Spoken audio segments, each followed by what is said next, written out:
I worked at the CIA. It's a big, lumbering bureaucracy with a lot of stupid people. And it's not like it is in the James Bond movies where everybody's like, wow, right on top of their game. Yeah. No, there are a lot of dopes. Let me just show you this, and I just want to get your response to it. So this is Cenk Uygur from a place I used to work, TYT, and here's what he says about... Like in the old days, man, they could do some... So he's interviewing a guy, I think, who has written a book on the CIA, and watch this. So in the old days, he says... Coups. Yeah. Now I believe we have the opposite problem. They're not evil enough. Okay. He's talking about the CIA, that they used to really be bad guys, but now they're not evil enough. Let's listen. They're like not doing anything, right? But are they risking their lives to infiltrate? I mean, no, we never infiltrated al-Qaeda. Yeah. I mean, that's unbelievable to me, right? A little bit. Not only did we infiltrate al-Qaeda, we invented al-Qaeda, and now al-Qaeda is being welcomed.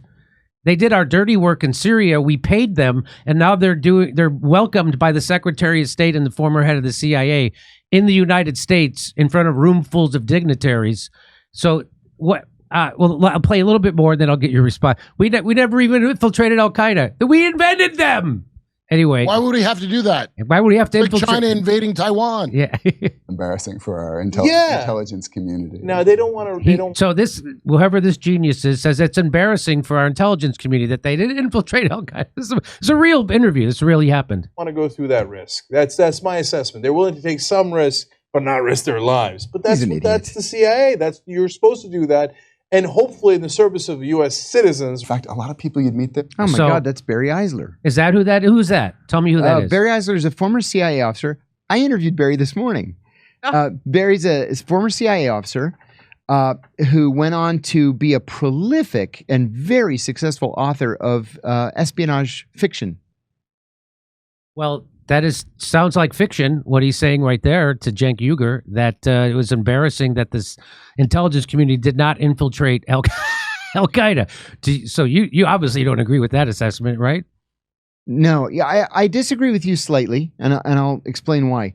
I don't think we invented al-Qaeda. I think we foolishly made a decision once al-Qaeda became the organization it became. It partially morphed from the Mujahadeen. Yes. But so when we armed them. So we armed the Mujahadeen, which morphed into the al-Qaeda. Yeah. And as Hillary Clinton said, we created them. She said that in congressional testimony. Pretty much. Yeah. I think we were directly responsible for the creation of ISIS, but that's a separate issue. But we foolishly believed that we could then manipulate al-Qaeda to the point where we could get, for example, the 9/11 hijackers who had already arrived in the United States to turn against what we called al-Qaeda, base al-Qaeda, the leadership, Osama bin Laden, Ayman al-Zawahiri, Mohammed Atef. He was the number three, the military. I think he was Emir for military affairs or some stupid title like that. It was naive. It resulted in the deaths of 3,000 Americans in one day, plus 2 million Muslims and another 8,000 soldiers after that. Yeah, it was stupidity. Okay. Stupidity. But let me add one other thing. Sure. Cenk Uygur, I'm sorry. Cenk Uygur's an idiot. He's always been an idiot. Have you heard his position on sex with horses yet? Yeah. Well, listen, you're asking a Greek to comment on a Turk, so already I'm on a thin line here. But he's so arrogant that he wants us to believe that when the CIA makes a decision to do something or the CIA takes a policy position, the first thing they have to do is they have to call Cenk Uygur and explain what they're doing. It's like, that's not the way espionage works, you moron. So I just, well, let me show you this. Hang on. I have so much here to tell you. So here's what Scott Ritter says. Let me introduce you to the Special Activities Center. The CIA may be incompetent, that I grant you, but to say they don't carry out covert action designed to undermine, overthrow the governments of sovereign states is a whole new level of stupid. The CIA is the greatest threat to global stability in the world. No other single organization is involved in the violation of law, including our own, more than the CIA. America and the world would be far better and safer place without the CIA. Do you have anything to say about Scott Ritter's assessment of that? I agree with every word of that. Okay. I do. Wait, question. So the Remember idea- Scott Ritter? Oh, I know him well. So I the know idea, Scott Ritter the very idea well. that the CIA doesn't overthrow, that's crazy, right? It's crazy. It's Okay. like it's task number one is to overthrow Okay. governments. So let They've me- been doing it When he since the came- Italian election of 1949. Let he me put, came in and said, Scott Ritter, and he was talking about how the inner agency didn't want to hear the truth about weapons of mass destruction in Iraq. What's the inner agency? Because I don't think they're incompetent. I think they compartmentalize. You're allowed to look at what you're allowed to look at, much like everybody here in American Hell. And nobody can see. I talk to people that have been intel, and they don't know about things that have been disclosed already, such as MK Monarch, which I Right. thought they would never disclose. We had a guest on who sent us the link in 2024. NSA archives. I wrote a paper by about that. name. Yeah, by name. Yeah. So MK Chickwick the people is another who's one. the inner agency? Who is that? Yeah. Where do I even begin? I'll Ryan answer your, Ralph. That's your monarch. I'll answer your question by telling you a story. When I got back from Pakistan, I was promoted on the strength of the Abu Zubaydah capture, which I'm now ashamed of because the man was utterly innocent of any crime against the United States. And I've consistently called for his release from Guantanamo. He's been there. He's been in our custody for 23 and a half years now. Never been charged with a crime. But anyway, I got promoted when I got back, and I was named the executive assistant to the CIA's deputy director for operations. In that position, you see literally everything that the CIA is doing around the world. You have to sign. I had to sign a half a dozen new security agreements just to start work on my very first day. So we were getting ready to attack Iraq, and a cable came in that was not just sensitive. It was from one of these special compartments, but it was actionable. Like I needed to act on it now. Well, it came in a minute before my morning briefing of the deputy director and all the associate deputy directors. So I went up to the office and I said, well, we have to start the briefing today with an incredible cable that just came in the such and such compartment. And the deputy director says, stop. He says, you and I are the only people in the room cleared for this information, which the room included the associate deputy director for operations, the associate deputy director for policy planning, the associate deputy director for counterintelligence, the associate deputy director for counterterrorism. It's like, are you kidding me? So there's a smaller group than this little group? And there was. So he said, I'll take the cable. I'll brief the director. So I just handed it to him, and everybody was kind of doing this, like pretending that they hadn't heard any of this. I was shocked. And then I when everybody finished everybody just says what they're working on that day. Afterwards, he said, close call. I said, I just assumed that if you're one of the top 8 leaders of the CIA, you're cleared to know what the CIA is doing. And he said, yeah, it's kind of funny, isn't it? That's amazing. I wonder. So let me play one more video in this vein, talking about the ridiculous things that people believe about the CIA today. Let's listen. There was a time in America where the State Department the Pentagon would orchestrate and carry out coups in, Latin American countries, for instance, or in Iran. Like there was a time when the government engaged in all sorts of unsavory schemes across the globe. That's definitely true, okay? That's not the government we have today. How does anyone look at honestly, I don't think the current federal government is even competent enough to carry out a coup. I mean, they tried multiple times in Venezuela and failed. And the way, some of the MAGA Republicans, quite honestly, talk about the federal government makes me think, oh my God, they're asleep at the wheel. They don't understand just how incompetent the federal government is. They can't get anything straight. They can't get anything straight. And you guys think that they're wiretapping you and they're scheming and they're planning on throwing Tucker Carlson in prison for talking to Vladimir Putin? Really? Yeah. Come on. I mean, look, man, I interviewed the CIA agent a long time ago, about now nearly 10 years ago. It was a really amazing interview. She told me about honeypot schemes and stuff and how they trick their targets into thinking that they're going to get a sexual relationship. Like, it was an amazing, very candid interview. And she's like, look, this whole thing, and that deep state stuff on the right wing hadn't started yet.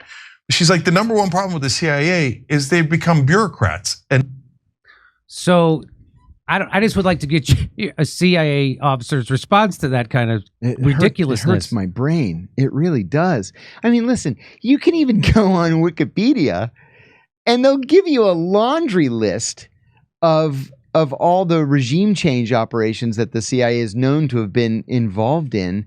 What makes these guys think that the CIA is not at least as dangerous as it always has been?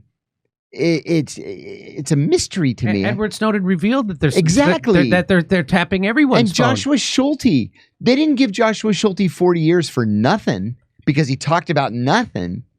Because he talked about exactly what it is that the CIA is out there doing around the world, including in the United States. And look what they're doing to Julian. This was at the time they're prosecuting Julian Assange. They're saying stuff like this. They're like, "Are you kidding me?" You are exactly right. They got his toilet bugged. Literally. Yes. Literally, they bugged the toilet. Yes. And they didn't just walk in and do it. They got the Spanish intelligence service to hire this company, and the company was working with the Israelis, and the Israelis were working with the Brits. And come on, a lot of moving parts. A lot of moving parts. Okay. What? Wait, hang on, Kurt. I can't. Why can't I hear him? Go ahead, Kurt. What? Okay, the deep state. I can't repeat this enough. Peter Dale Scott, a Berkeley leftist professor, is the guy who invented the term deep state after he studied it for 50 years. That's right. It's not a right-wing thing. It came from a leftist Berkeley professor who also talked about COG, which none of these people talk about, continuity of government. In fact, I'd like to know from John, how much of this stuff do they do under COG? Because Ollie North hearings, they're talking about it. The shooting of Trump when everybody was lambasting that Kimberly, what's her name? She's from COG. The head of the Secret Service when Trump got shot the first time. Right. How much of this is like COG stuff, and do they keep it away from the CIA that way, or?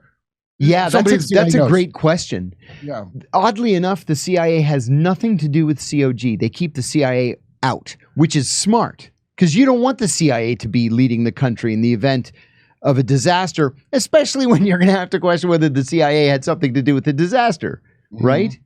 But yeah, continuity of government is probably priority number one, which is one of the reasons why COG came out into the news this week, because literally everybody, I don't know that this has ever happened, at least not in my lifetime, literally everybody in the constitutional line of succession went to the Charlie Kirk memorial service. Oh, literally everybody. What would have happened if a nuclear device had gone off in that stadium?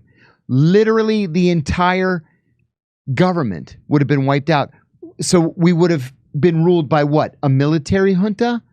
The guy from the Department of Energy or something. Yeah. Yeah. Right. From Denver. That's what's under the airport, the new capital. Exactly. And there's one in West Virginia at Mount Weather. Yes. What is underneath the airport in Denver?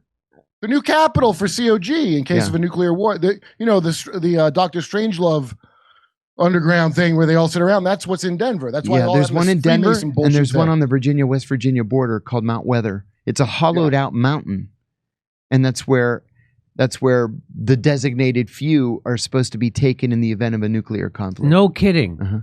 They had a big congressional picnic in 2012 when a solar flare almost hit us, and they would have went in there and left you to fry. They gave us a tour when I first joined the CIA. They gave us a tour of Mount Weather. I actually never believed Mount Weather existed. And then they took us inside, and I was like, you've got to be kidding me. So this is real. And they were like, yeah, it's real. Well, and they're very specific about who gets to go. It's much smaller than you might imagine. So it's I imagine it's very small. It's very small. The president, the vice president, secretaries of state, defense, the national security advisor, a couple of the very top congressional leaders, the majority leader, minority leader, the speaker of the House, and their families, their immediate families. And then that's it. Well, what do you say? What do you say about Catherine Austin Fitts when she says that they've somehow stolen $20 trillion from the federal government, and they're building these underground cities to sustain the elite. Have you heard her talk about that? Yeah, I've heard her say that. I don't think that's true. First of all, I just don't think people are that smart. I really don't. I worked at the CIA. It's a big, lumbering bureaucracy with a lot of stupid people. And it's not like it is in the James Bond movies where everybody's like, wow, right on top of their game. Yeah. No, there are a lot of dopes. I was just telling a friend of mine yesterday, we were getting ready to go on, this is the honest to God's truth. We're getting ready to go on a raid in Pakistan. We're going to raid an al-Qaeda safe house. And I remember saying, where's Chris? Oh, Chris couldn't come. I was like, what do you mean he couldn't come? Well, that's why he's here. No, it turned out Chris beat his wife. So we have this rule. If you get caught beating your wife, you can't carry a gun. So he can't go on the raid without a gun. I said, okay, where's Jimmy? No, Jimmy got psychologically evacuated. I said, why? He went nuts this morning. Like, all right. Let's just go with what we have. So it's not like the James Bond movies. Everybody's either nuts or stupid or slow, or they have been in headquarters for 10 years because they're cowards and they're afraid to go overseas, and it's easier to get promoted at headquarters. It's not like what people think, that it's this, tip of the spear, and we're going to go in, we're going to kill the president, and we're going to name our guy the new president. Come on. Well, what I think is it's like in Tragedy and Hope by Carol Quigley, circles within circles. That's what an interagency would be. So, of course, you're going to have a thick layer of stupid bureaucrats. Yeah. But somebody knows what they're doing. It's not no one steering it. And the reason those underground bases exist was because of nuclear war. That's the Edward Teller days. Yes, that's why they built that shit. Exactly. It's not like we just thought of it. Now, the missing 20 million, or 20 trillion rather, I heard it was more like 4 trillion. But it's not that it's missing. It's that it's been spent or wasted. Yeah. A lot of it in secret programs. So there's no paperwork to document it. People have retired or died and forgotten. And PricewaterhouseCoopers goes in to the Pentagon to try to find it. And then 3 years later, they throw up their hands and they say, we cannot figure out this accounting system. And they just quit. I thought it was Elon's fault for Doge not... No, they were able to find 250 billion, which everybody laughed at. Like, where's the other 3.75 trillion that we can't find? But they were able to. We did the Maidan coup, so they pulled that. CIA pulled that. You're off exactly in Ukraine, right. Yes, they it took them 25 years, but they got rid of Assad. That's right. That's another one. And they did it through their proxies, right? Libya. They did Libya, right? They did get rid of Maduro in a short time, and now they're back trying to do it again. Yes. And I'm sure they're doing stuff like that all over the place. And they're not going to advertise it to us. That's right. Like Nepal just happened, and I'm like, I wonder if that is organic or if they went in and gave people money, because that's what they do, right? I think it don't succeed unless you got the bad feelings there, though, right? It's not like they could just make it happen out of thin air. It could happen when you see the time is right for it to happen. That's right. Come see me on tour. I'll be in Sacramento, San Francisco, Irvine, California, Sydney, Melbourne, and Brisbane, Australia, and then Burbank, California, the day after Thanksgiving.